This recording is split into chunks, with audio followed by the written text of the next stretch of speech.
ফাহমিদা ইউসা এটি থেকে আপনি লিখেছেন, আমার সন্তান সবসময় অসুস্থ থাকে, মা হিসাবে সন্তানের সুস্থতার জন্য কি কি আমল করতে পারি?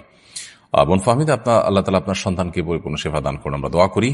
মা হিসেবে সন্তানের সুস্থতার জন্য আপনি তো সাধারণভাবে দোয়া করবেন, দোয়া কবুলের যে সময়গুলো আছে সেগুলোতে আলাদা করে দোয়া করবেন। মা বাবার দোয়া সন্তানের জন্য অনেক বেশি উপকারী। এর বাইরে তার রোগ নির্ণয়ের জন্য ট্রিটমেন্ট করা অথবা রোকিয়ার ব্যবস্থা করা, সেটা আপনি করবেন ইনশাআল্লাহ।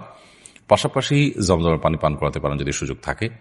সকালে আজোয়া খেজুর খাওয়ানোর চেষ্টা করতে পারেন খালি পেটে, এটিও শেফা হিসাবে কাজ করে। কালোজিরা, মধু, এগুলো শেফার কাজ করে হাদিস থেকে সুস্পষ্টভাবে এবং বিশুদ্ধভাবে প্রমাণিত। সো এগুলো আপনি তাকে নিয়মিত করাতে পারেন এবং সেই সাথে আল্লাহ তাআলা আপনাকে এবং সন্তানকে যেন সবার এর তৌফিক দান করেন, সেটা আমরা করছি।